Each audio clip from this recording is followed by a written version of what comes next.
Good afternoon, fellow citizens. Happy New Year. Today is the 7th of January 2022. We are starting the year again and, of course, running these shows. Thank you for being with us the whole of last year as we took on the conversations that shaped the country to the whole of 2021. And now that we are starting 2022, of course, we started with the opener, the New Year message from the president that on opening the economy, full opening of the economy. And the discussion today will be rotating around the reopening of the economy and, of course, the events to look out in 2022. My name is Masesa Demiano, your show host as usual, and I have a team of guests that have been around with us from last year, and I'm happy that we have them again this year in good health and of course, to kickstart the conversations of 2022. Welcome, my panelists. And of course, literally, my regular panelists, if I have to score on the attendance of last year, you were with us on this show throughout. Welcome, retired Major Awich Pollar, the Director External Services with the NRM. Thank you. Then followed by Sarah Bireete, the Executive Director with the Center for Constitutional Governance. Sarah, you're welcome again. Happy New Year, our viewers. Thank you, Sarah. Followed by Honorable Amoding, Monicah, of course, our usual lawyer and the gender activist. Champion, yeah. Happy New Year to our viewers. Thank you. And finally is Joseph Ochieno, the UPC ideologue, and of course, is still pushing hard to have the UPC leadership in his hands. Welcome, Joseph. It's a pleasure to be here. Good to be with the citizens again this year. Thank you very much. And of course, to start the conversation, we had the New Year speech, all of us. I think we're all at the time when we are home waiting for that speech, the excitement, the tensions on whether we are going to have the reopening. And in there, of course, the assurances that the president gave us, of course, 10th, he said the schools will open. And in there, he went on to say 2 weeks later, he will have the full reopening of especially the night economy in a staggering manner. And 2 weeks later, that will be about January 24th, we will have the night economy opened. But in there, he also hinted on the borders, of course, maintaining their curfew of 5 to 7. It is a conversation that I would want us to have as the team here. Are we ripe? How are we prepared to kickstart the economy? Of course, we've had, of course, parents, all of you are parents here, interestingly, already crying on some schools increasing prices and fare without communication. The ministry came out to say that, okay, in case you're increasing tuition, you need to inform us.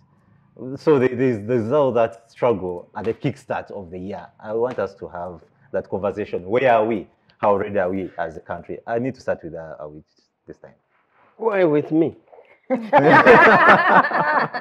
you're the cadre. To address the nation. The cadre of the He year. addressed assurances. How are we opening?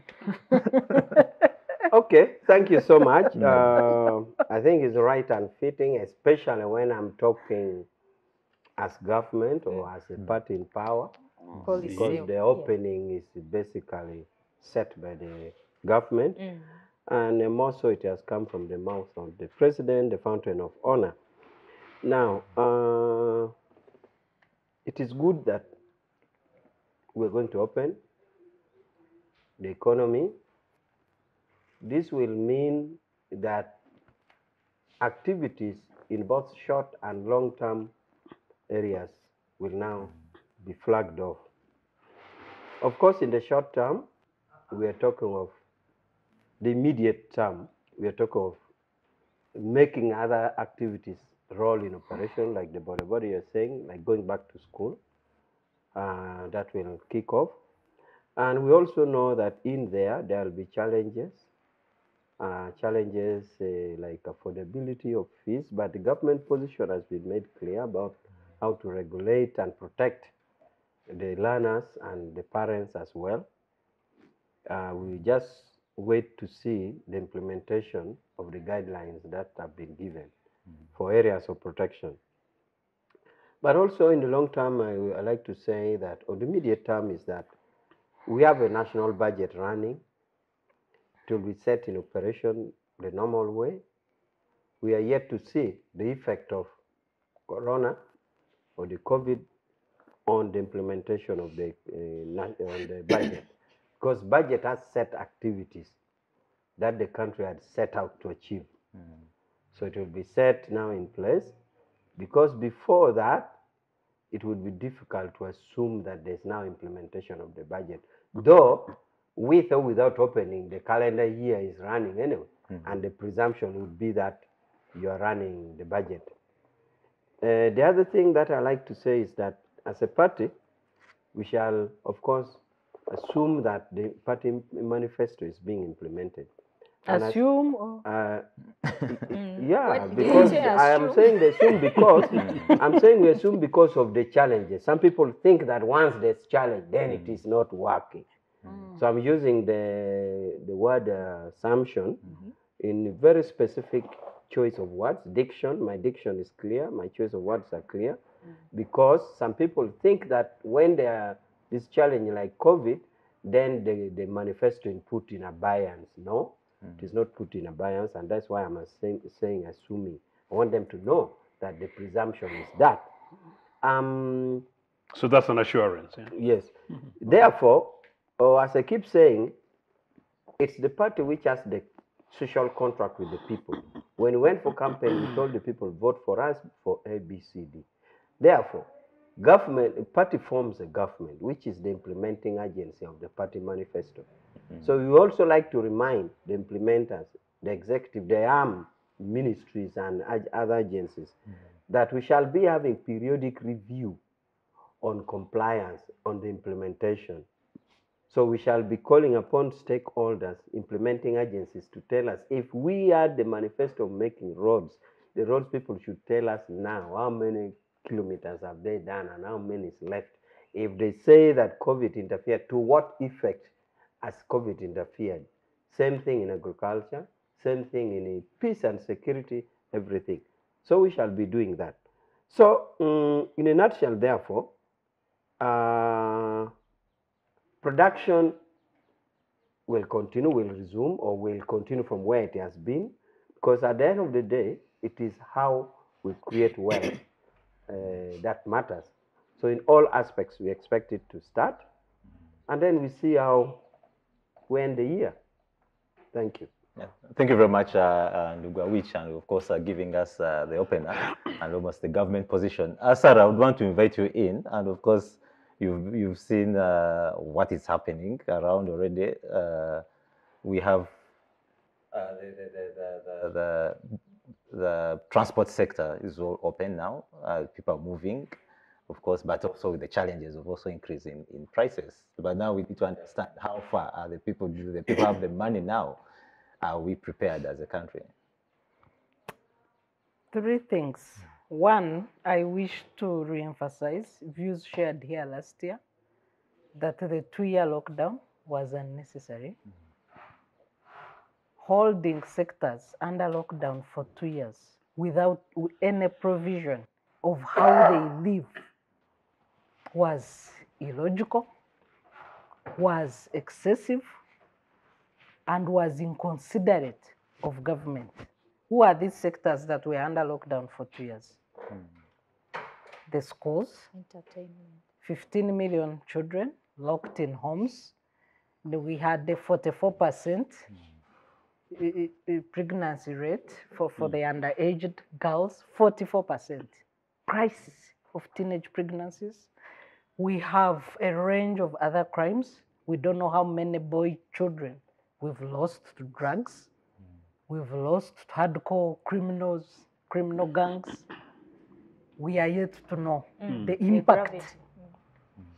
on the 2-year lockdown on these children with fragile minds. We have had a lockdown on families that derive their livelihood from night economy, and it has been selective lockdown on night economy. Even last night, as I moved from a show that I do that ends at midnight, there is a bar towards Finca office on Acacia Mall towards the former Uganda Law Society offices. Even they block the road with police blocking the road for drunkards throughout lockdown. We have seen bars on Forest Mall where the untouchables hang out, open throughout lockdown. Even the RDC who tried to close that bar was transferred. So the night economy for the privileged has been open, and the night economy for the less privileged citizens has been unreasonably closed for 2 years. We have had the entertainment industry. Entertainment industry employs the biggest chunk of Ugandans. The young people. Just a show, staging a show, creates jobs for about 200 people. One show. Just one show, starting from drummers, dancers, 200 people minimum. There's hawkers also, you find them in there selling. Yes. And then when we thought it's because of COVID, then we saw some artists performing in Gulu, where then General Salim Saleh was camped, and they were protected. So even that selective lockdown under NRM of the privileged and the underdogs, exacerbating our income inequalities, of course, which are already glaring in society. Look at schools. We pride from having a low inflation rate due to less fluctuation of food crops under the aspect of resilient economy, of course, agriculture. Because schools are the biggest consumers of food, of agri-products like maize, and beans, milk, sweet potatoes. People supply mainly schools. So you have schools taken out of action and out of the money cycle for the citizens. Of course, that has an impact on the farmers and on the whole sector, agriculture sector. So the opening is welcome, but we cannot lose sight of two issues. One, in October, November, September, October, November, the COVID positivity rate in this country was less than 1%. A school term is 3 months. If we were sensitively monitoring the disease, we should have had kids back to school in September, October, November. Positivity rate less than 1%. Today, as we open schools, the positivity rate is 20%. And that's for the few that can afford testing. Is it logical, therefore, that you lock down when your positivity rate is less than 1% and you open when you have an escalation of community infections? Does that make any logical sense? The argument was on the vaccination numbers and how many people. You see, we are planning for COVID. The way we planned for locusts, money and the ministers were all over looking for locusts that they could not see. COVID is likely to be with us for 5 to 10 years. So at first I liked the vigilance of our science teams. But I think science misled us, because when infections are lowest, even as we push for vaccination, even today as we open, we have 3% vaccination rate.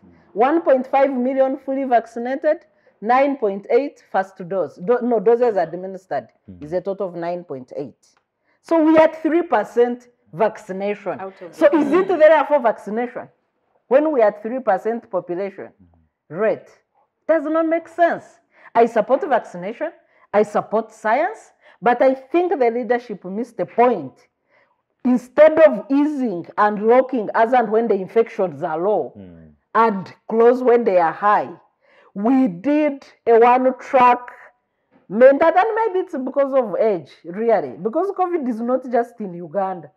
When you have least infections, open.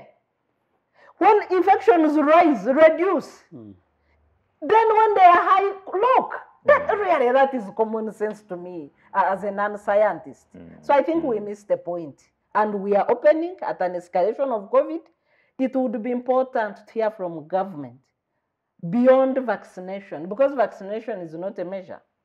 For it just eases the severity of the disease. So how are we prepared to protect children that we are sending to school at 20% positivity rate?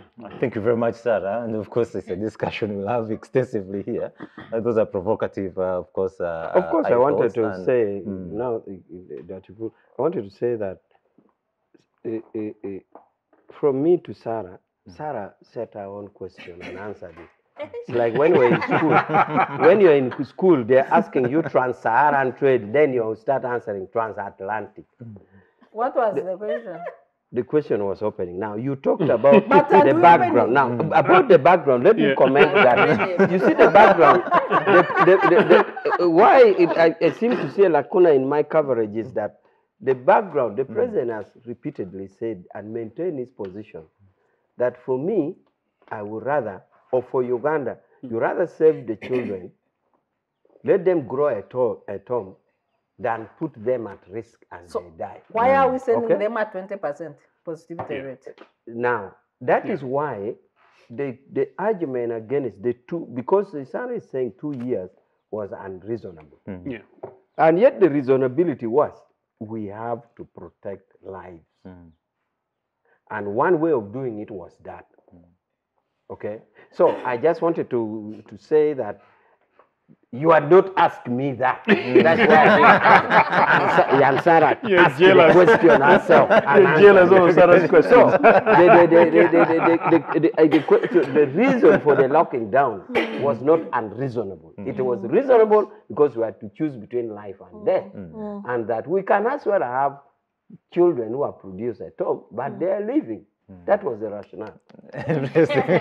So I need to bring you, Monicah. It's a good Monicah comes in at that point. How prepared? How far can we go? Yes. Well, I must first of all say, listening to the president and his statement on 31st, and of course the few highlights he put out, I want to associate myself from the beginning with Sarah's views and comments, to note that I think that Uganda applied very arbitrary measures in terms of the lockdown. And for me, from the beginning, I was a proponent of opening up the economy. I never supported anything to deal with the lockdown, because across the region, we saw other countries continuing with business, but trying to enforce the SOPs. And it emerged later on that Uganda was one of those countries which had locked down the longest, probably in the world. Even beyond especially the schools. The developed countries that had everything in place in terms of enforcement and following up of the SOPs. And so, and also vaccination. It was not necessary from the very beginning. And also because the positivity rates or the infection rates in Uganda were very low, people were managing this disease as usual, like any other. And in terms of the response mechanisms that the president and the teams at the Ministry of Health adopted were very aggressive and unnecessary in our time. And the effect on the economies, the major economies that we are talking about, of course, I mean the sectors rather, the health sector, the education sector. And when I read his statement, because I didn't listen to him till the end, these days I have lost track. I don't listen to my chairman because sometimes I feel there's nothing new that he's going to add in terms of the COVID issues. Personally, I wasn't supportive, so whenever he's going to address on anything to deal with the lockdowns, I just do other things.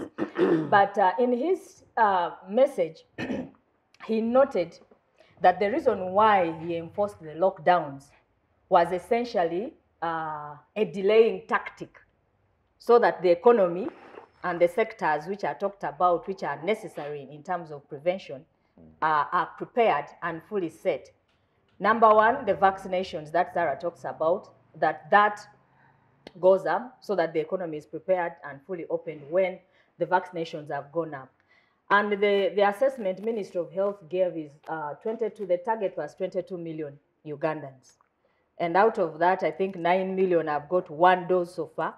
Total of 9.6 About there. million doses, yeah. 0.5.6. But also in terms of the targeted, the critical number, those with below 50 and the critical, workers, public servants, the 4.8.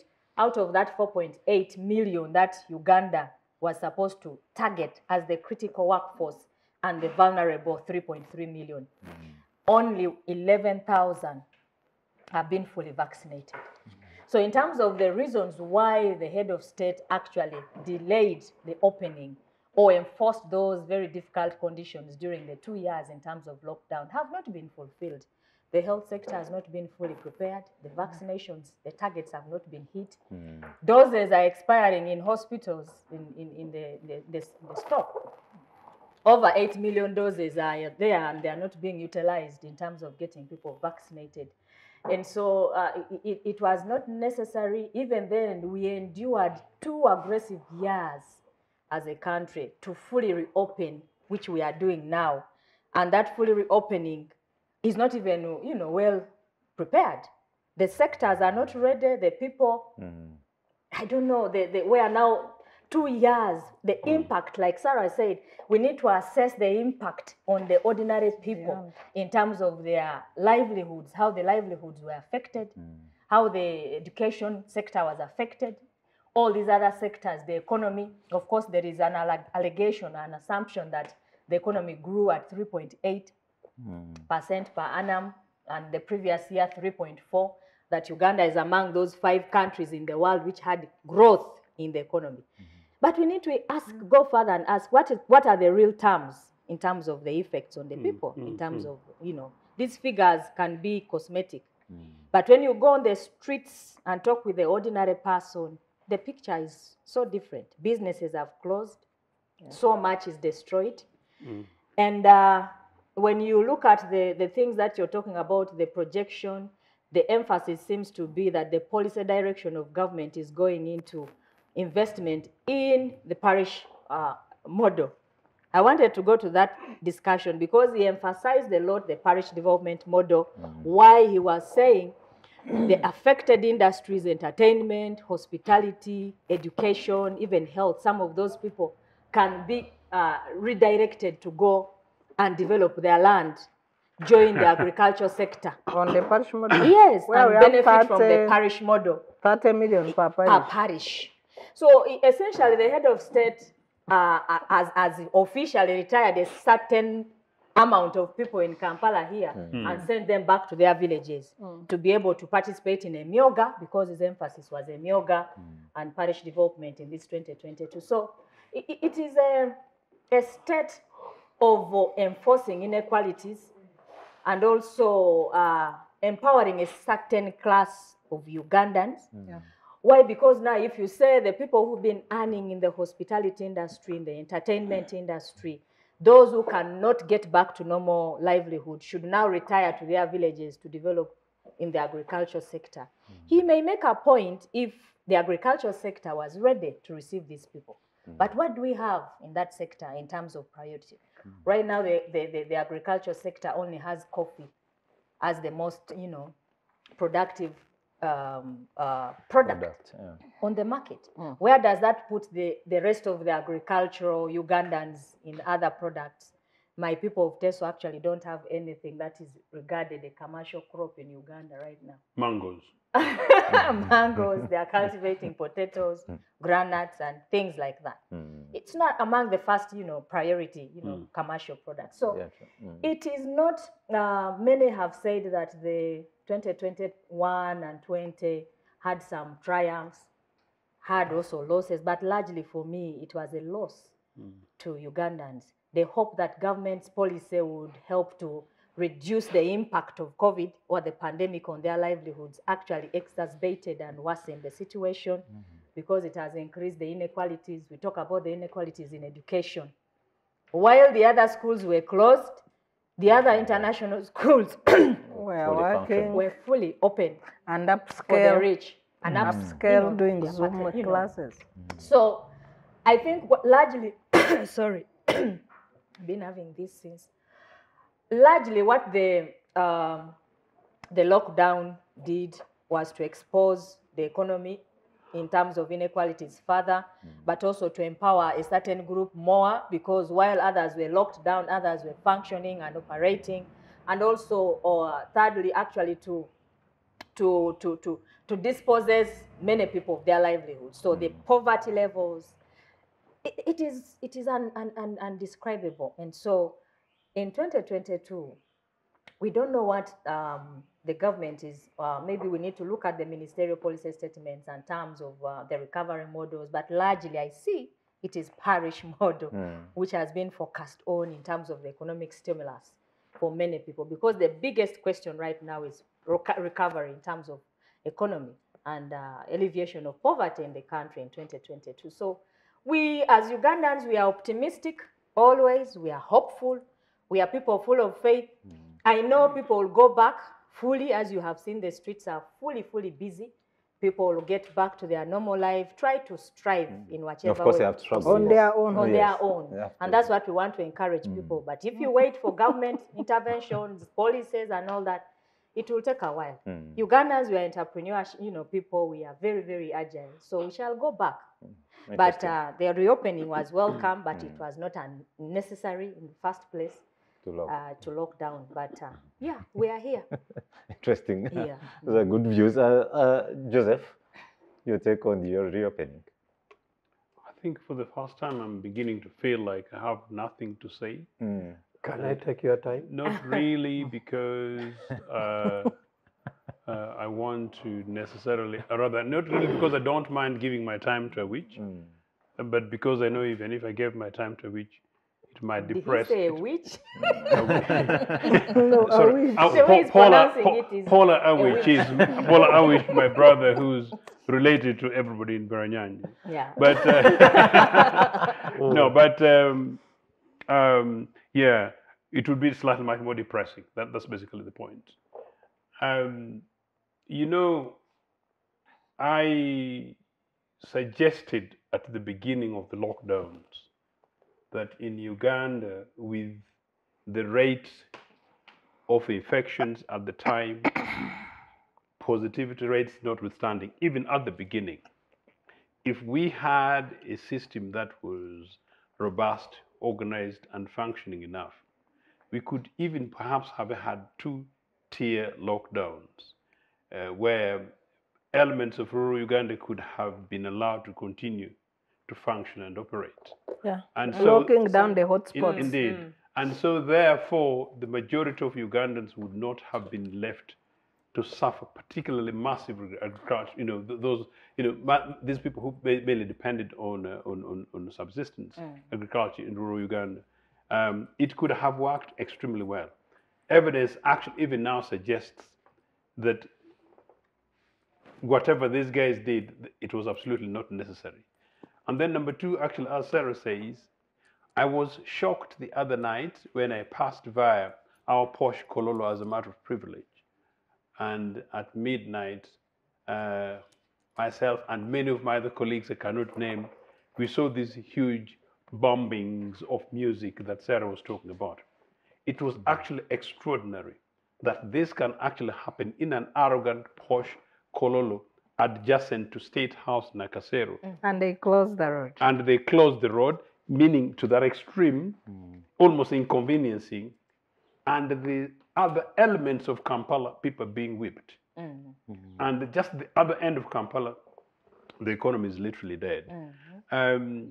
This is a regime that operates with arrogance and impunity, to the extent that however much citizens of this country, listen, people, Ugandans, we must keep doing so, continue to do our businesses. It gets rather difficult, but I'll come back straight to the school question. Indeed, Demian, we have been the longest school closing nation. The other day I got a call from Al Jazeera, and all of them, they're basically just amused that Uganda, you guys, you decide to score that one here, and they couldn't believe it, that we are. And for whatever reason, absolutely not. Now, it's extraordinary that Awich can say, and Museveni, his chairman, let's call him Mr. Museveni's chairman, it's a good one, actually.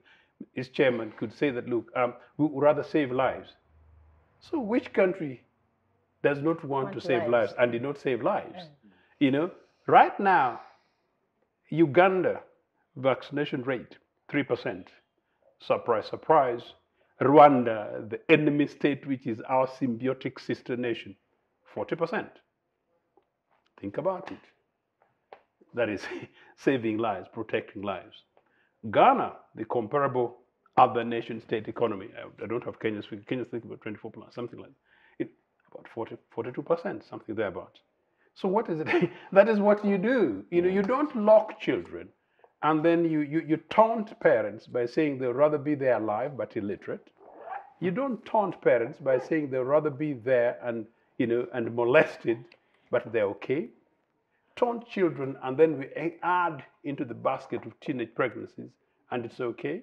Actually, just information, Joe, in terms of the safety of the children, it was discovered that children are safe at school. The girl child in particular, generally. So there was no logic of keeping these children at home, and they ended up getting pregnant, 43% of the children who were at home, the girl child, and the lives at school. The president still made a statement on that pregnancy. So it was actually shocking. Yeah. I have lived live experience within Agongera, including areas where I have had attempted to intervene, you know, directly in many cases, including actually pulling children who would others perhaps end up being like what is when they work below age, child labor. Child labor, boys and girls, and try and reintegrate them. This has been part of this problem. So how we do that, and we actually boast about it, that's why I'm trying to talk about this arrogance thing. And then when I look at some of the elements, I think Sharon and Monicah placed them very well about this class difference thing. That, well, you know, our economy is very much, and our country is very much about them versus us. Then it's very unfortunate. So what would happen if it was a UPC thinking? I know these guys sometimes want to marry UPC by force, but just pick the ideas and run with it. That's fine for this country. You know, you realize that we're opening, but we've not said like that, okay, we know the schools have been closed for just a long time. The economy has been closed for such a long time. You teachers, that's what I would expect from Mr. Museveni. You teachers, you schools, please do not demand school fees on arrival. Something as basic as that can be structurally done. They did mention you know, that. Please. But and please do not send away children. Is it impossible? That is the question. Please do not maybe do like the Congress. Do like what? It's enforceable. In UPC we did enforce it. No, under NRM. No, absolutely not. In NRM that does not even know where one young. Just information, Joseph. We have a letter by a parent in Daily Monitor yesterday. From Seta High School. Seta High School is owned by the State Minister for Higher Education, Muyingo. In the same newspaper, he's there saying, we have directed no increment of school fees, but his school is at it. So is it enforceable or is that rhetoric? Because in there he said that they need to consult, they need to first inform the ministry. So he informed himself. Did he inform himself? And the UPC administration, yeah, that minister would resign or be dismissed if he fails to do. And that's official, by the way. And because that's actually how nation states. Is there a precedent to that effect? And there's no, because there was not it was not necessary. Fantastic UPC, you missed it, you know. So look, look. So when you go back to what could be done, and maybe these guys could still pick it up, you know, that don't do it. You know what Ghana did, what Zambia of all nations did, you know, children go to school, no school fees. No school fees. They have also issued a pay rise for public officers, and 7%. That is what you do that on education. And then when you come into the job things, then you also either do work around taxation, tax waivers in certain areas, incentives here and there. You know, I have not had any of those things. Now, that is by and large what would happen. Now, agricultural incentives, for rural farmers, price guarantees, minimum. These are things that can still be done. And I'm just basically telling Mr. Museveni because I know he missed it the other day. Which was because I wish would advise him well, but some of the other advisors neither here nor there. Money has been sent to the bank. Actually, talking about incentives, and of course we've talked about more of a struggling economy. People are just getting back into trying to do business over 2 years of lockdown. Just about 2 days ago, I think 2 days ago, yesterday or the other day, the Ministry of Finance came out clear and said 2022, 2023, they are looking forward to actually collect more revenue because they are opening the economy. But in the same statement, they also said that they are reducing the budget for this year to 43 trillion because they want to reduce on the loans to fund these budgets. I've given half my time. So that's why I want Awich to come in. Our people out there, how do you, is this to milk, to get milk out of a cow that is not fed, really? Is it possible that you will get something out of it? I want to be your advocate. These people are making you suffer for nothing. No. Yeah. You see, I'm not suffering because... I'm not suffering because when you are telling the truth, you tell it at ease. So because I'm telling the truth, so I'm telling it at ease. If I was mechanically manufacturing something, it would be difficult. Now, the reduction of budget and you said there was a reduction, and of course the ministry says 2022, 2023 they expect to get more revenue. Yes, you see, when you reduce and you collect high, that kind of a position means therefore that you have a higher chance of operating within your means. Because even if you collected highly and the budget was high, you wouldn't meet it. But if you reduce the budget and you collect highly, then you increase the chances of less borrowing. So you collect highly from people who have not been working for 2 years. No. Yes. It is from the people who are working because the collection is per activity. So if there was no activity, you can't tax it. So it is the opening and those activities that is taxed. Pollar, I think what Demiano is saying, which specific area really, in terms of where is this money likely to be generated from? What element of the economy is this money going to be generated from? The element of the economy, of course, is that there's no taxation. The honorable member is here. There's no taxation without legislation. In other words, it is the parliament that determines what to tax. And this is contained in the annual estimates, which is passed by parliament. So it is virtually across the board, across everywhere. Parliament already sets where to tax from. That is passed in the budget. So that area is there. So it's not like there's a specific area to go, an area to leave. No, it is all set out clearly. And the law provides that you don't tax anybody except when the parliament has started. So that is the area. So now, when you collect more... Sarah, are you a quick question? Yeah. We saw the introduction of the internet tax. At a time when all our education had moved online, and you indeed taxed people for trying to mitigate the COVID gap by providing a service of education, which should be a cardinal service of government.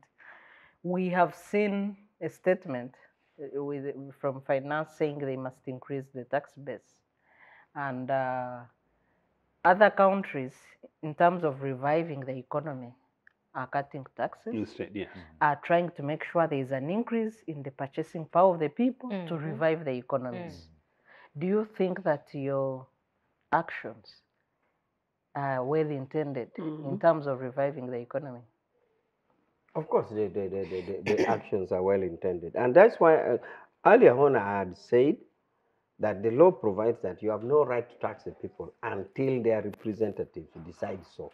So this matter was tabled, discussed, agreed on. If it wasn't, it wouldn't have been there. Literally, you find finance people crying to legislators. And there are several of those which are rejected, of course. That shows to you that using the right forum, the taxation system is in place. and in good faith. So that, I think, answers your question. On the question of the apparent opposite move of taxing while reducing the budget, I said it is because when you tax more and reduce the expenditure, you're actually increasing the income to the state coffer, to the consolidated fund. At the same time, you are reducing the pressure on the consolidated fund, which is a positive thing, because it would be meaningless to increase the amount of money in the consolidated fund and you're increasing the expenditure. It'd be like you're chasing wind. But this is a good Because move. for me, I would think that we would have given ourselves like another year or two to start doing that, because I think it's so soon for us to quickly... The choice is on us as a country. If we chose to say we give, actually what you're saying amounts to tax holiday. If you chose to say you run the country when you have given tax holiday, you can do it. But the implication there is you must therefore be working on the reserves, because the country has to keep running as per expenditures, like maintaining a salary for teachers, for health workers, for security. And why not? The economy has been growing for a long time. That can be done by countries which have enough reserves. I'm sure if you told that to Qatar would say it's okay. If you told that to Brunei, which is floating on an oil, Brunei has enough reserves for that. But if you have a country like Uganda, where you basically run your economy on Cash. on the borrowings, you can't afford that. Are we running the economy on incomes? The president said the president said he needs the money which is stolen to run the economy. So are we running it on? I'm not going for that. Okay. Now, but I want to comment something about something Sarah and Honorable talked about, a citizen going to work on his own. You see, first of all, we are operating on a liberal economy, meaning, therefore, everybody is supposed to work on his own, except for some reserved state intervention.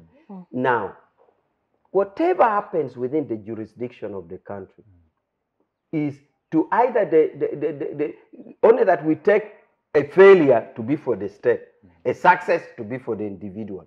For example, do you know that when Uganda is to make a state party report to the world, take an example of human rights awareness. If the world asks Uganda, are you providing human rights education in the country? The answer is yes. But not that government is doing it. If that human rights education is being provided in Kampala KIU, which is a private university, it is being provided. If it is being provided in the Islamic university, it is being provided as long as it is within the jurisdiction. Now, same thing with the economy. Whoever is struggling on his own, don't forget that the overall superstructural support is by the state. Government is providing. First of all, this person is secure. Okay? Listen, this person is secured with security. Because if he's not secured, he can't go and work. The legislative systems that govern that person, the laws are in place. Both the law that protects him, his health and his security, and the law in that area of investment. So there's nothing in the vacuum that you say so-and-so is struggling on his own. Everything that is happening within the jurisdiction is done by the state. So it starts. So you don't say so-and-so is struggling on his own. Okay, no, so should we say it like this? Just no, I'll give you your time. No, just briefly. To conclude on his point. Okay, let me start, then I submit. Yes. So is it right to say that citizens are struggling because of government? Government is providing an enabling environment. No, a struggling environment. Should we say it like this? First of all, the diction struggle was brought in by you, not by me. The struggle was brought in by you, not by me. But what I am saying is, any economic activity by any person within the jurisdiction of Uganda, any person involved in any activity, any economic activity within the jurisdiction of Uganda, is done by support of the government. Government provides laws, government provides security, and even the government intervenes by other auxiliary ways of poverty alleviation. But even if that person was not a recipient, you cannot be in the state alone. True. And that's why I'm saying if government is to explain, for example, reproductive health to the world? Are you providing reproductive health? It doesn't matter whether an NGO is providing that reproductive health. is government. It is done by government provided As law well as for in the that. jurisdiction. Okay. I gave up. So you Let don't me say take my- somebody's doing it alone. Okay. Let me take my time. What is expected of a normal country when And there has been a disruption of economy and people's lives and livelihood, the way we have faced COVID? Many countries have come up with Marshall plans for reopening. We have seen, of course, the most popularized is the America Build Back Better, which is a well-encompassing program with infrastructure, returning money back in people's pockets, tax cuts on children. It's a comprehensive program for reviving the economy after COVID. The European Union's countries have what they are calling the Marshall Plan for revival and resilience. In our situation, we have piecemeal interventions of a myoga, 100,000 for teachers who have spent 2 years out of school, 100,000. So I was like, okay, is this money for them to go to a salon and comb their hair? Because really, what can you do with 100,000 when you've spent 2 years out of income? So we have these interventions, to me, that are really laughable, that are evidence of absence of government in the economy. And Ugandans are only lucky that we are part of the global free market economy and people can get on with their business, which now my co-panelist and OG in the Bwerantare Solidarity says that we should thank government for that providing the struggling environment. But we are not thanking it. The Private Sector Foundation has released the barometer survey on how they were affected by COVID pandemic. Yes. The survey, which is scientifically done with 8 areas of measure on how the economy is doing as of today, as we got open, shows that there is 75% struggling or hardship in the private sector. The first area of struggle is financial access of course. by the private sector actors. The second area of struggle is loss of human resource. And the private sector, unfortunately, lost to their executive director to COVID pandemic, among other entrepreneurs. And we know that entrepreneurship is normally to an individual. The third area of struggle is accessing credit with the high lending or borrowing rates. Yes. The fourth area of struggle is lack of local purchasing power by the people. So as you struggle, import your goods or produce your goods for the manufacturers, who is going to purchase them? The headache for government today, or the questions that the responsible government should be addressing to citizens, it would be how to practically revive economic activity and make sure that there is business in circulation to revive the economy through purchasing power, through taxation, and through reinvestment in the economy. That would be an indicator of a government that has a clue on what they are supposed to do emerging out of a pandemic. But unfortunately, I do not see any of this in my government. Interesting. As we are getting into the break, I will need to give Monicah and, of course, Joseph 3 minutes each to allow us to conclude this segment.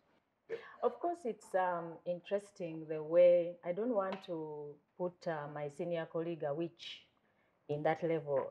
Joseph says a witch. No. Please. It was just my Nagongera accent. The lower dialect. Yes.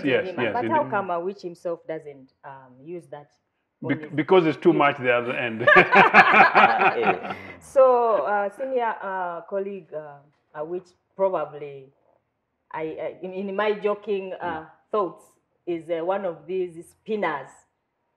They belong to a certain group of people that we call ideologues who spin information and, you know, The siasa. No, that is the word, the in The defense siasa of club. my co-panelist, he's a very intelligent resource, which he is is. misplaced. You see, there is a club of siasa people who are trained, you know, I think in propaganda and also No, it's just misplaced. Promotion of But it means a certain well. ideology. He means well, I know, and I'm just joking, but it's also interesting to listen to the ideas he puts across. Not that they are belittled them, but a certain section, of course, would be promoting that certain ideology that is saying, you know, the government is doing its best. We are at our, you know, our best in terms of the economy. Whereas on the other side, I don't know if Awich and the team get to listen to the ordinary voices on, you know, social media, on Twitter, wherever they are speaking from, and sometimes take time to listen to what people are saying. The report has told you 75% are struggling. And we introduced that concept. That is the reality, you know, in the population. There is a big struggle in terms of economic livelihood. And it has often been said, of course, a democracy that treats the most marginalized people. You can tell a government in terms of its effectiveness in honoring rights and, you know, democratic principles and also economic, you know, development and prosperity for its people by the way it is treating the most marginalized. And who are these most marginalized in our economy? You know them. They are always highlighted in the lockdown discussions. The most marginalized, how are we taking care of them? The teachers, the health workers, and all these people. As we reopen the economy, I think that the government has not paid attention to this particular population, and it can tell you how government is thinking. Or rather, maybe we can say individuals, because sometimes when there's a blame game, the head of state will say it is the other people. But when other people come out to help him, he says, don't touch those people. Those are investors. Now, in terms of the priorities that Sarah highlights, we see the priority that government has, you know, in terms of recovery programs. It's Marshall Plan, really. It is there. They are saying it is parish model and the Myoga, the economic stimulus they've put in place. There is another they put in the bank for the private sector, the 200 billion. We are not talking about that. But it's to borrow. Accessed by Gambanog. Gambanog and others. So generally the economic stimulus that has been put in place. You are one of them. How can I be? There would be hope in some of these programs because it is where the president has focused his discussion on bringing everybody to the market economy, bringing the local people, the marginalized to the market economy. But how are they entering through the economic stimulus programs? How are they accessing them? That's another discussion. We need to discuss The parish model. the parish model fully and understand how it is going to affect people. And of course, when we talk about the money that we can save from corruption, you know, cartels and scandals in Uganda, when somebody like Kamya speaks out in that way, many of us, we are proponents of a corrupt-free Uganda because we know the money that is wasted in those cartels. We are able to boost so many sectors in terms of growth. But when you say anything around that, they say those are investors. In addition to that, you know, tax holidays, people benefiting from tax holidays are causing a loss of 7 trillion per year. Per year. That is not talked about. And who are these? And who are these if you investigate? So, well, sometimes As when I we go bring to in, these discussions, Joseph, it becomes pointless and you begin to lose hope. Because we've said all these things in many of these discussions and debates, wherever we find ourselves. We try to point out these issues. Unfortunately, there are people who may be the siasa teams and who will not want government to hear the right issues, but also neither will they do the right thing, you know. So we are left in that dilemma and circle, you know, and without any way forward. It's dangerous for people, but we keep our hope alive. Thank you. Yeah. I need Joseph. You could give us your 2 minutes, and we break off. No, I think I'll make it a minute for the simple reason that, today I don't know how it I'll feels. use the other one. I think it's feeling because, yes, I actually did use one. You had given me 4. I've just decided to let go one. And simply because of this, that like Monicah said, we've like almost said all these. And now it's almost like a review of what has already taken place. But it's again not putting Pollar on the spot. On the spot. It is really about matter of policy about which we know Pollar has got no impact, no effect. And so some of our conversations are simply hoping that, well, at some stage, Comrade Museveni, those other advisors of his who are just loud enough, maybe be able to pick up some of these things. It's absolutely common sense. As I was saying before, on the educational thing, it's not too late. It's not too late for Mr. Museveni's wife, who happens to be a minister for education, to review and simply saying that schools, perhaps boarding schools, that are particular locations have got vehicles, perhaps may organize, to make sure that they receive pupils or students from particular areas. You alleviate transport for parents, easing off burden. This is that's how governments do. In that way, you're not only helping parents who don't have a lot, but you're leaving some of the other little money in the pockets of the parents, basically. That's how you stimulate. When as you mentioned transport, yes. Of course I did not benefit from the ticket fare for students on the Uganda transport. You delayed UPC. Delayed. But when you mention these things, some people can think that you're talking about Europe. That's it's a very important point. You're 1 minute. No, seriously. So, they are simple and simplistic as that. That you offer rebates, you give a backup, and in that way you create capacities and possibilities in the economy. That's all what we're saying.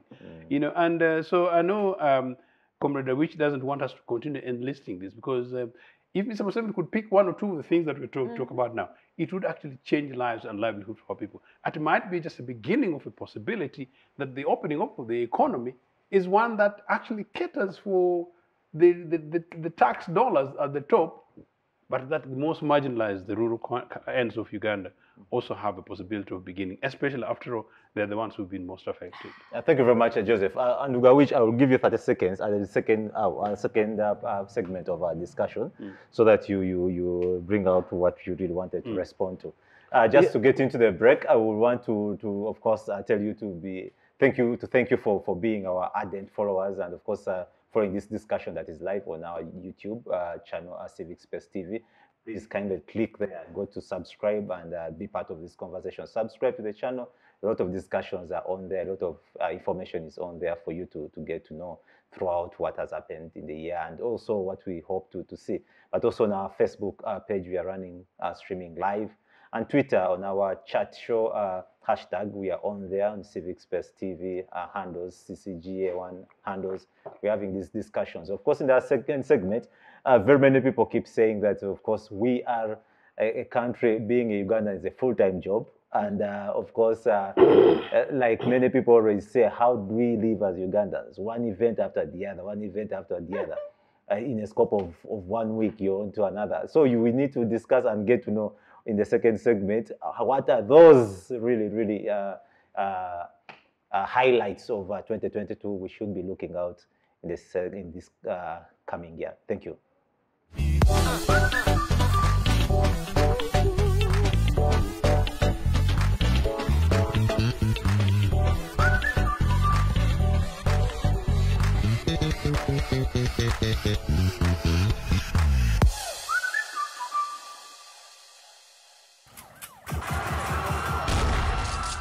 Violence,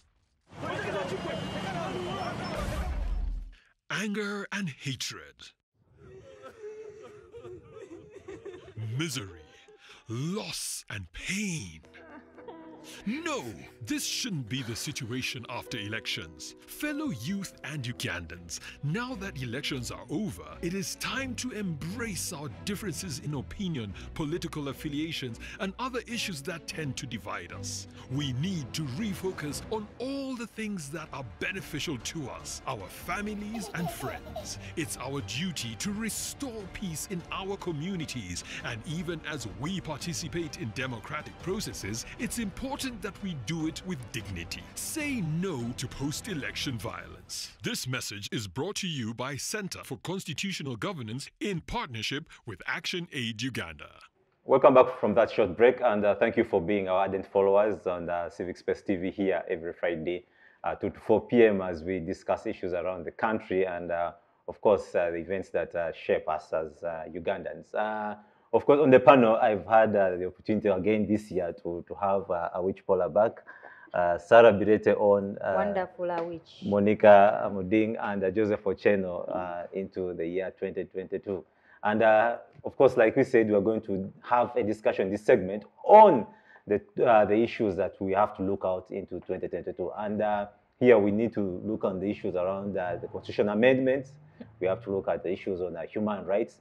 And of course, importantly, is COVID, management of it, and going forward, how much are we putting out to ensure that, of course, many of us are vaccinated and we are not really pushed like it is as we are seeing today. And in the discussion, I want to start again with Awich. Of course, I promised to give you 30 seconds of the start of the conversation, but now we need to have a conversation on how far.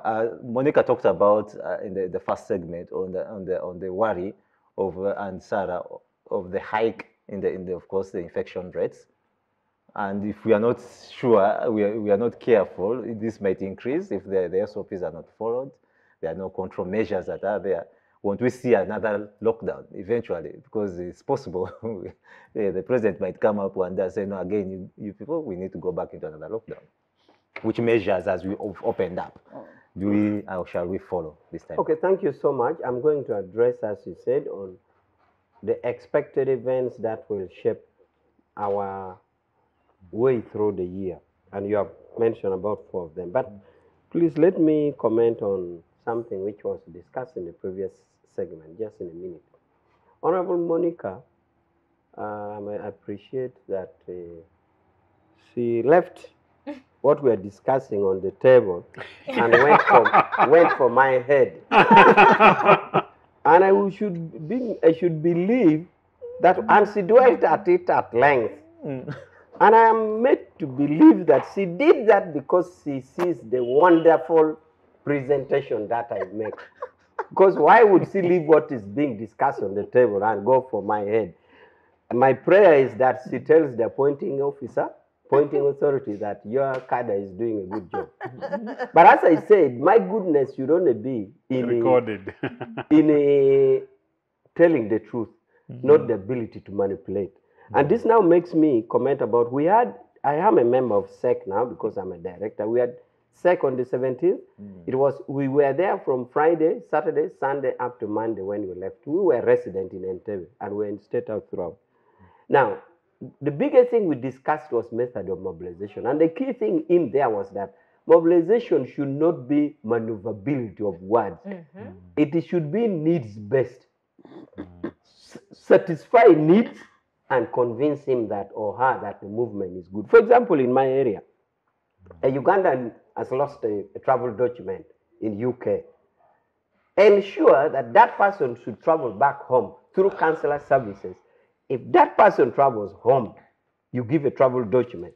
Even if it's noob, let him know that you have sorted the needs. So mobilization, You therefore, have said even if it's a noob. even if he's a noob member, as long as he's a Ugandan. No. It's not that I have not heard, but your emphasis shows Yes. that you as government just No, serve I'm talking as a NRM. party. Yeah, you This is serve a party NRM. mobilization because I'm talking as a party because NUP is another party. Okay, so So are I'm we- saying as NRM mobilization, even if the other person is in another party, I can withdraw NUP and put DP or put any other party. No. But now, what I'm saying is, I gave that illustration to say, to convince somebody, to win somebody over, it is a needs-based. Solve the needs of somebody. Okay, just one question. Are you talking about party structures or government structures? I have said this, Sarah, the again and difference again. between- I said No. that, There is. let me answer For the you. viewers. I have said this again and again, that we are the one with the social contract with the people. The government you are seeing is simply our implementing agency. There's nothing within these 5 years that no government is doing that is outside So the you are manifesto. saying that embassies should be serving Yes. NRM, and NUP is an No. exception that you They're must No, implementing emphasize. let me get that. Yeah, I you am clarify. I'm saying nothing in government is outside the manifesto.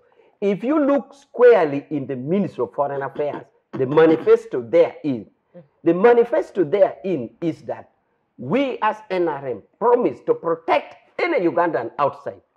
Therefore, if we hear such a claim, we need therefore to tell Foreign Affairs Ministry that is within the manifesto that we protect our citizens.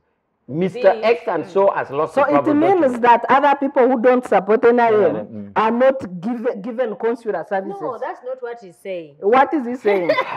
No, because of course, He's saying NRM is implementing its manifesto, and within that manifesto, all these other services are provided you to know, everybody. be it in foreign affairs. What made me scared is when he said, even if it is a noob supporter, give them a document. I wanted to emphasize the fact. I wanted to emphasize the fact that we are protecting all Ugandans, regardless of the party. He did that very well. Regardless of the party. Yeah. So I am saying, mobilization, therefore, is not siyasa in quotes and quotes as it is. The ability to maneuver through words or through propaganda. It is a needs-based approach.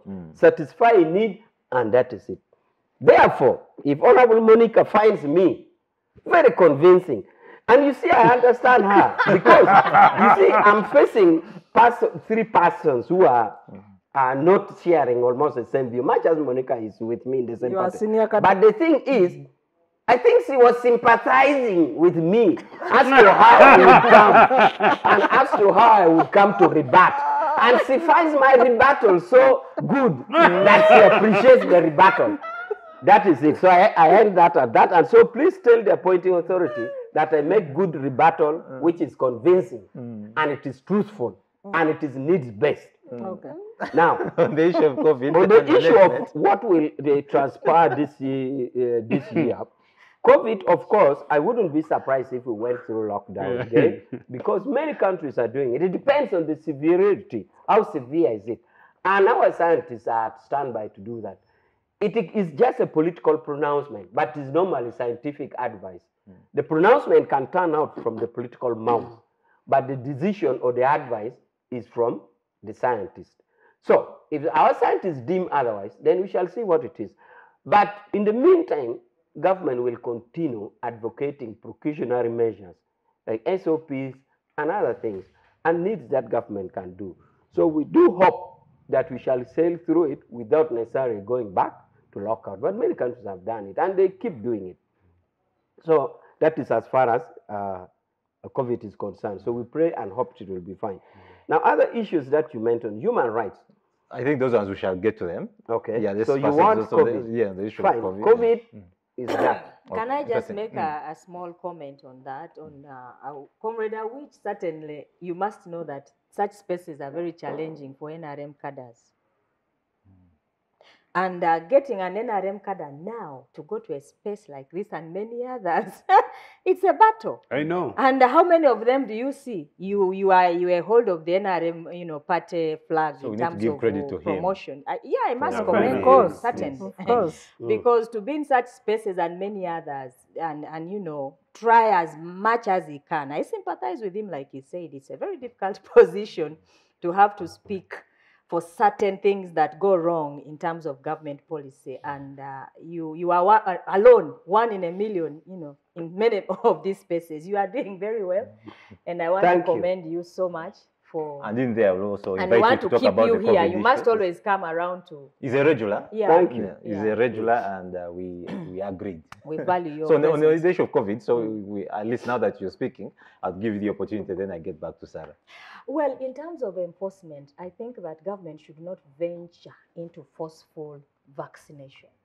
I know Sarah is going to disagree with me on this one, but I think I'm even other pro-vaccination. countries, I am not for vaccination in terms of forceful. It should be, a willing, process. Because if you look at other countries, even America and others in Europe, many of the residents now are protesting this forceful vaccination, and I think Uganda is not any different.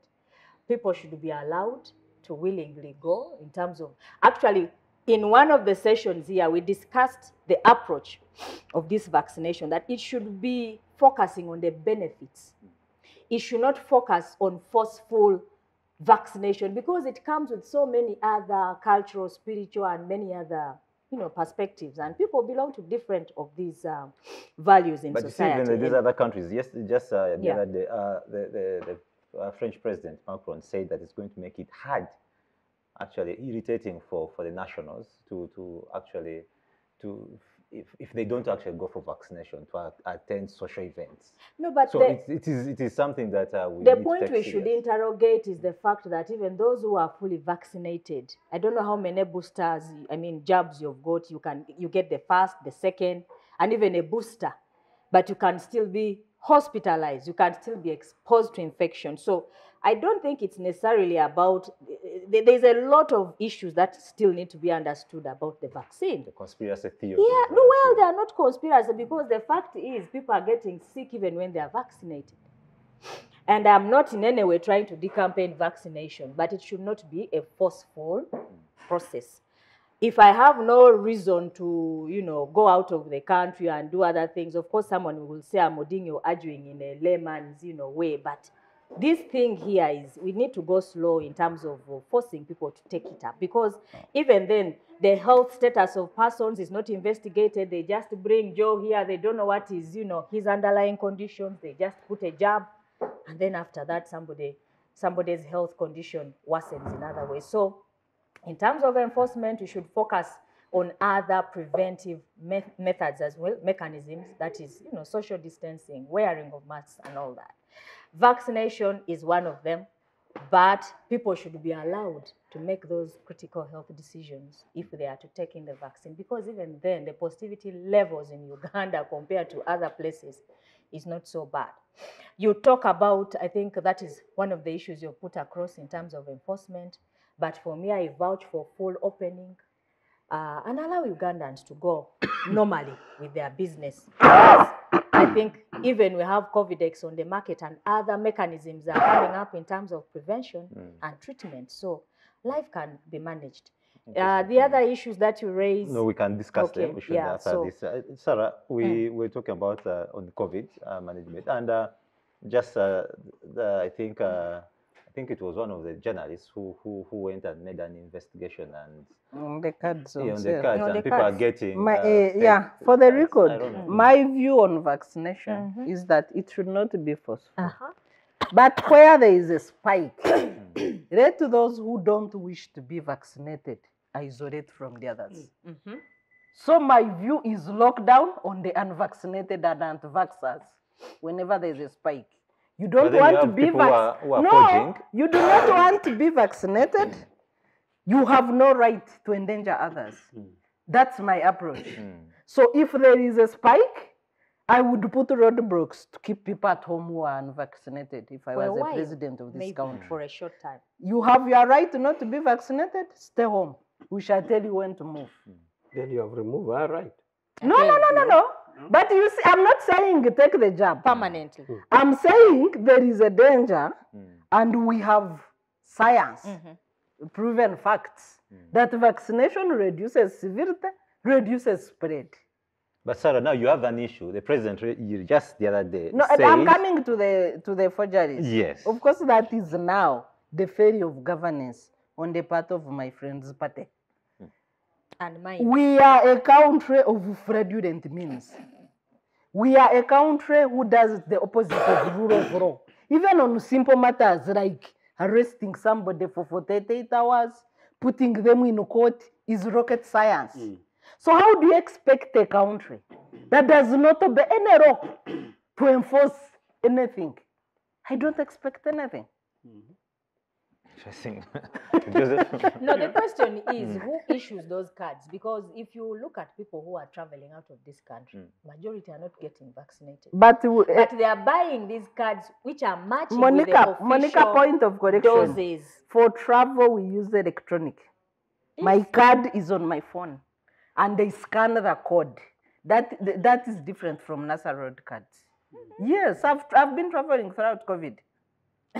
I have my electronic Let me card. So I think there's also a possibility that there is that forgery at that level. Let that me but they for can send you an travel, electronic. yes, I know for people real. carry them. But for travel, they use electronic and they scan the cards at the airport. For the record, this is Uganda, For Sarah. testing or for vaccination? For Those which vaccination. need, by the way, there are a few countries which need, vaccination is for your own protection. I've traveled to 3 countries during COVID. Kenya has just put a requirement that you must now be vaccinated to visit Kenya. Before it wasn't there. So people were not actually checking who is vaccinated, who is not vaccinated. They've been using the PCR test within 42 hours. 72 hours before you travel. But now with the Omicron, and there's a new variant in France with which was discovered yesterday with 46 mutations. So with the new variants, some countries are saying if you are not vaccinated, don't visit. Come. So that's where they will scan. But for the benefit of people intending to forge cards, for travel, your forged cards will not work. Because nobody looks at your hard print. They look at your electronic card and they scan it. They scan the Where code on is the the card. Where is the Electronic card. electronic? Who gives? Who it? gives? Ministry of Health. I received I mean, my I'm vaccinated, but I didn't Yes, get it. I will send you the link, Afande. I will send you the link, and maybe we shall post the link on the handles of Civic Space TV for people to log in if they are fully vaccinated to receive their electronic cards from Ministry of Health.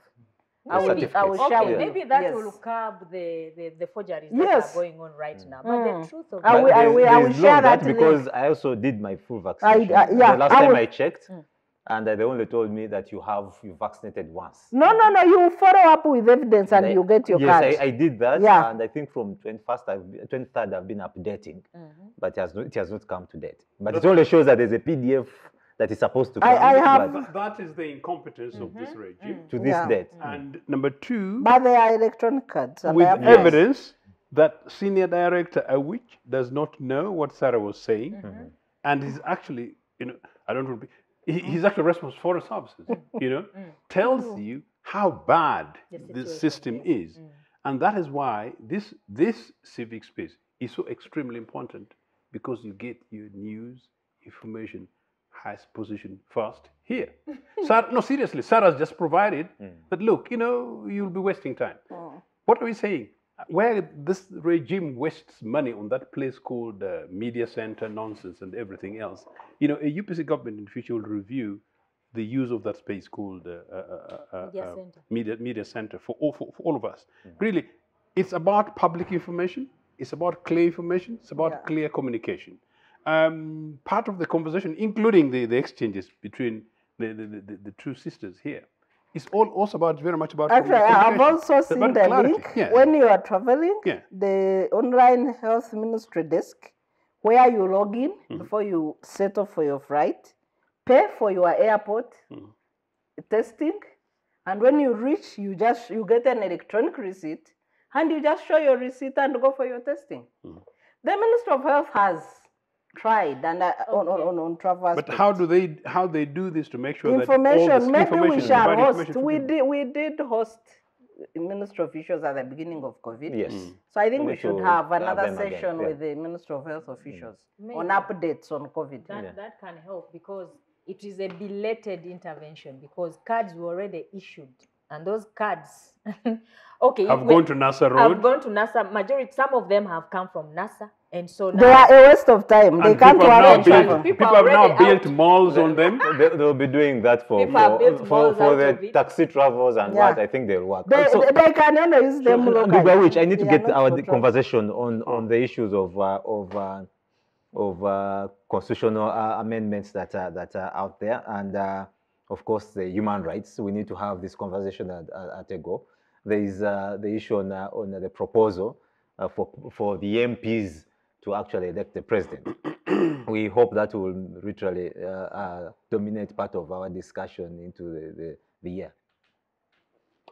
Well, constitutional amendment. I like. And also the issue of the bail that is in there. Just for purposes of this is my electronic vaccination card, and the airlines just scan the code. So whether you forge, you're wasting money at NASA Road. maybe you can use that locally. Never embarrass yourself to use it at the airport. That's neat. My comment about recent. the talk around constitutional amendment is that, as a general rule, any legislation May, put in place, when you put it to the test of time, August. you can see cracks or you may not see cracks. Because when you legislate, you legislate in the best capacity possible.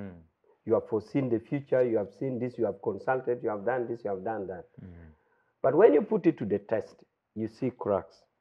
And that is the basis upon which amendment of legislations take place, including the grand norm, the Constitution. At the same time, I like to say that I am a believer in a lasting Constitution. And I'm a believer in a Constitution that is not changed as and when. But considering the previous comment I've made, I have said that any piece of legislation legislated, put to test of time, you will most likely see a crack. And therefore, to cure that crack is to make amendment. Now, in the case of Uganda, I would wish that any debate that is about constitutional amendment should be squarely in good faith. And I should be made to believe that that is the position of the party. That the people, through the appropriate structures, through the elected representatives, should do it in good faith. After all, if we do it in bad faith, all of us are in the same soup. I'm sure many of you have been hearing or citing the case of Grace Bingira, that if you legislate selective legislation, sooner or later, you get yourself in the same soup.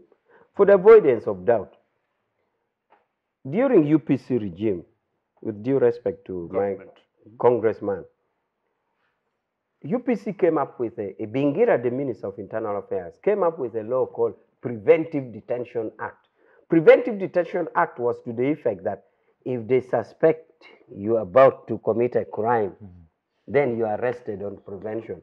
They told Bingira, said, come on, this law is bad. How do you judge I'm about to? Bingira insisted. He passed the law against all uproar. The first thing he did was that Obote, in parliament, they came and said, pick that, pick this, pick this. So Bingira, Bale Kikiria, who else? There are 5. Ngobi and somebody, the 2, do I remember? They were picked under the same law, Preventive Detention Act. Therefore, I'm saying, in all fairness, and this is the fairness, the wishes of the party, that should you feel you want to discuss amendment, please do it in good faith, because it's for the good of us all. So you want to cite also JPAM and the former... Of course, those are recent happenings of our senior old boy, Mama. Senior Obi was in the forefront of passing that law, and he became a victim. What was it again? Public Order management. Yes, Public Management Order Act. Good. So, and the examples are in abundance. Therefore, as Ugandans tackle or debate the issue of amendment of the Constitution, it should be in good faith, to the effect that a piece of legislation put in operation is bound to face a challenge during implementation. And when you identify such cracks, you amend it. But it should be really, really in good faith. So that is my position. Sarah? Since the enactment of the 1995 Constitution, it's now 26, 27 years, around there. 25. And that forms half of the time of Uganda's independence. In this very year, we shall be celebrating 6 decades of independence. And I wish we could reflect on how we've walked this journey. 60 years in Uganda is official retirement year. If you are in public service and you clock 60, you take a back seat and enjoy your pension. So in terms of working life, this country should have achieved all the foundation setting for democracy, to take a back seat and let the children of this country enjoy the fruits of democracy. Hard work. Are we there? If you estimate score, They keep saying we are growing democracy. please. If you estimate score, the journey we've walked, at the stage where we are supposed to take a back seat and enjoy the fruits, we are 30% of that journey. So we are going to retire with 70% undone work. We have no posterity to pass on to the future citizens of this country. And why? Our democracy has been dominated by the gun to the extent that today we have a lawyer in a detention of SFC under the barrel of a gun that cannot be produced to court. And SFC is the special protection force of the president.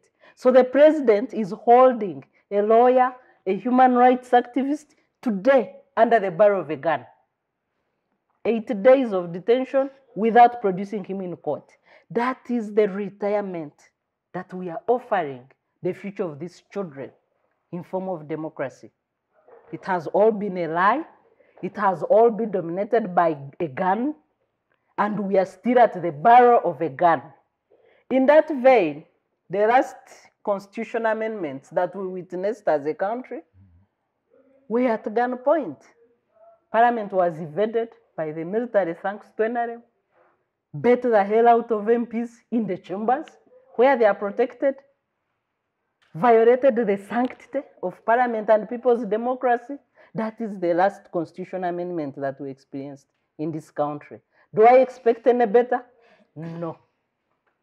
Interesting, interesting. Sarah. Monicah, as we're winding we up. have even wound up from that submission and called it a day on that particular item.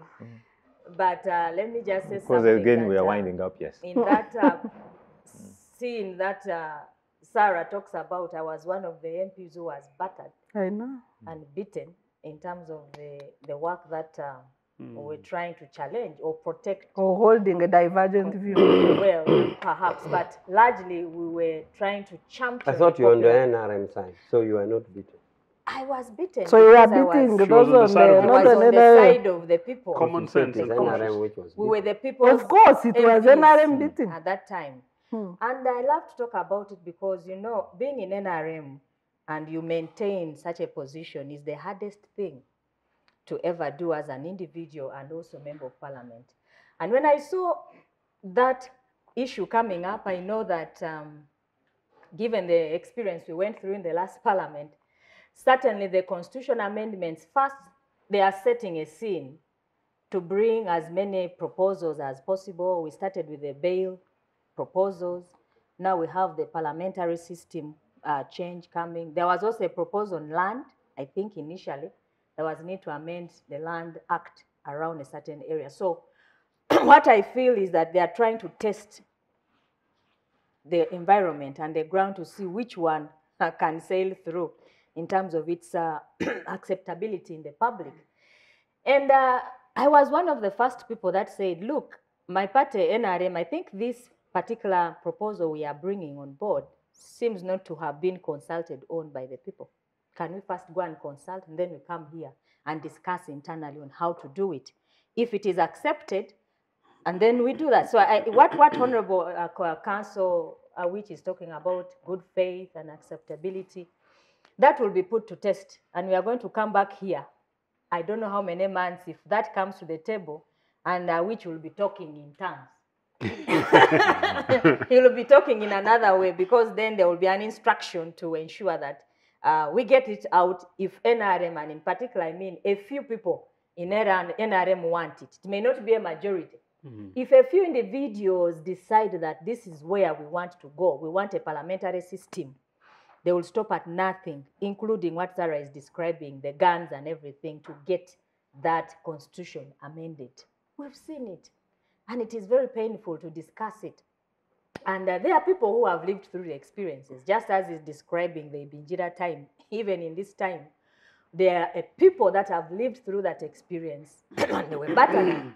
So when you hear that, know that there is going to come a time when Parliament will amend by force, if it need be. But at least I heard that they are going to a constitutional review in a seamless of at least involving the public. Remember, in the last amendment also, the public was involved, but in an orchestrated manner, because then Nankabira just ordered the MPs to go, but go with a certain direction. So we met in the field. We had members of parliament whose people had instructed them to come and vote the other way. But they came and voted against the people's will. So involving the Constitutional Review Commission, of course, maybe also orchestrated in a way to go and consult a particular team of people and return with the views of Ugandans assumed as a popular view for Parliament's work. But I have lost some hope in some way in terms of the capacity of Parliament to resist certain things. Having sat there and seen what happens, I don't think they will be able to resist even when the public is saying we don't want that constitution amendment. Clearly, you can see the bail amendments are not necessary, they are not needed. The public probably, at least those who know the impact, are saying it should not be amended. But it will be amended if a few people want it. Number two, on parliamentary system, if there is somebody they are propping up, Ugandans have to take other measures, perhaps, in terms of challenging what Parliament comes up with. But as it is, it will come, and as you know, the night follows the day. If it is needed, it will be amended. And it seems that is where we are headed for. Yeah, and finally, Joseph? We told you so. We told Ugandans that this NR thing is a charade. We told you so, that when these guys came up in 1986, they came for themselves. We told you so, that when they started with the NRC, this kind of nonsense, the constitutional amendment process, wasting our money, it was just to waste our money, make money, and begin to build bases for them, beginning to move from sleepers to helicopters these days, the Mwendas jump on without authority. You know, we told you so, that there was absolutely no need, come 1995 constitution, that banned political parties. We told you there was absolutely no reason to fidget with some of this thing going around the country consulting people in the CA. You know, who in the Constitutional Assembly processes went ahead and determined that political parties be banned, that we had to fight for another 10 years to undo Article 269. We told you, because it was a fact. We told you.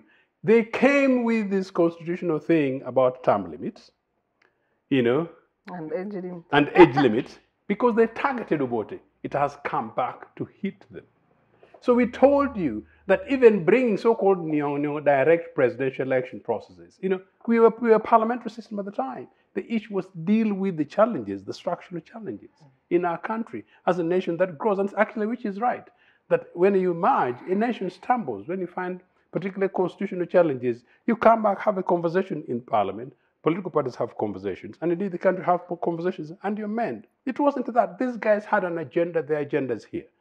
So really, to me, it's actually very irritating because it's a huge amount of money. Meaning that actually, even if we now went away and sent people to sit under trees, you're basically going to go through a process. Amidst COVID and a struggling economy. They're basically going to do the thing, to Where do the our bidding. priorities in the You know, that government. my sister Monicah is trying to, you know, it is basically to serve somebody's interests. You know, that we want to do these things so that now that we can't, Museveni knows he cannot face Ochieno in 2029 successfully straight away. You know, let him go because Ochieno will be with many other people, kind of stuff. So the best way is to do it this way, and then we're able to buffer NRM kind of stuff. So really the election process, in fact, there's a conversation on a serious note. Some people actually genuinely believe that the shock that NUP gave these guys last year was such that the reality was that whatever they do next time, Museveni cannot hit the 50% threshold. So in one way or another, they have to do something. And it gets worse if it's anybody else except Museveni, because some people go and vote for Museveni because they just look at some funny I want to inform Honorable, well, I keep calling him Honorable. Go for it. That's the honorable, yes. Oh, yes, Awich about, yes, of course, the possibility that if that happens, they might end up focusing on the parliamentary seats.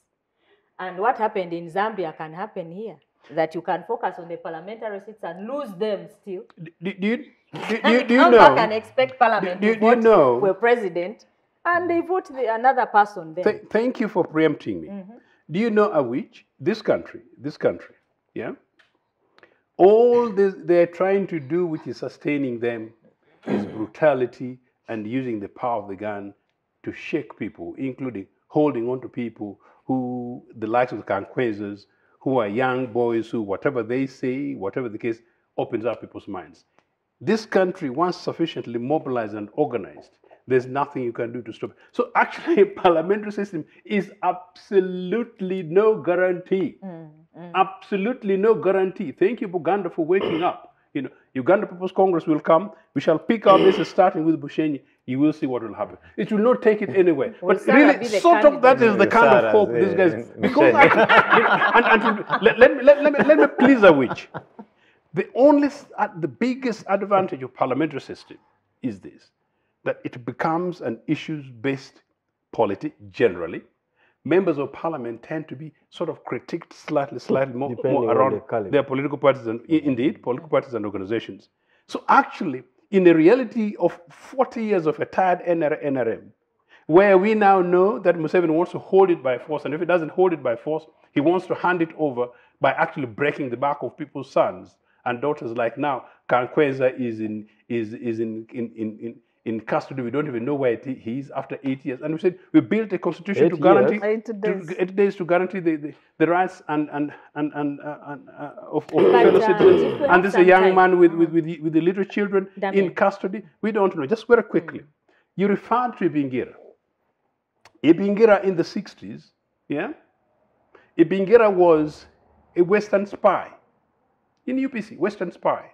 You know, CIA guy, number one. Number two, the Ibingiras were arrested because there was actually evidence that they're plotting to overthrow the democratically elected government. You know, what was it that you could compare when my sisters were, whatever the case, what was it the case that was happening in parliament when parliamentarians were being beaten up the other time? So in conclusion, yes, so that we wind up here. Yes, comparable. I could give you, as you conclude. No, I really hope that Ugandans wake up to the reality that whatever happens, Ugandans stand up and stand firm and make sure that whatever constitutional amendments is going to take place. And which is, by the very interesting. Normally, constitutional amendments like this is so major. What would have happened was, these guys who normally talk policies, it would have been something that came out either through an NRA manifesto or a delegates conference that people begin to say that, look, we think it's our desire to go for parliamentary system. So it starts really with party members, it becomes motions that are taken to delegates conferences. Delegates conferences pick them and then become manifesto commitments. This NRA thing that wakes up from somewhere. That's why we say this thing seems to be about certain individuals, a few individuals that wake up and decide. So who decided that all of a sudden within the last few months changes should be made so that a proposal is taken to Parliament and a proposal is taken to Constitutional Review Commission?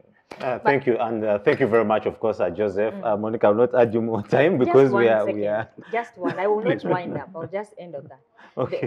The thinking of using the review commission might actually be that that particular amendment may not be popular in Parliament, because there is this fear that who will be the favorite of the party if we are to front the party. So members of Parliament are very unlikely to support that particular amendment because everybody wants to be voted by the majority.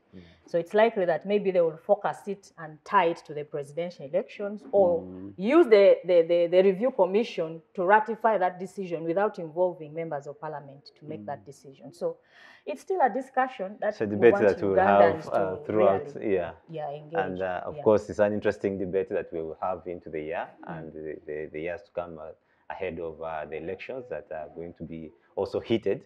On that note also is when I will need to thank you, my panelists, for gracing our first conversation of the year.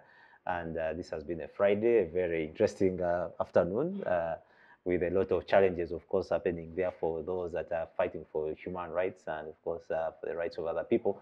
And also to our viewers out there, thank you for following this conversation. Thank you for being part of us every Friday. Please be part of this conversation on the Civic Space TV. Subscribe, be there, and also go to our Facebook page. Hit that on the live stream, comment, be part of the conversation. On the Twitter, the hashtag is ChatShowUG. We are on there, comments are there. You put there your thoughts and we capture them. And of course, you need to tighten your seatbelt as the year is started. Quite a lot will happen into the year, but we need our resilience. We need to be firm.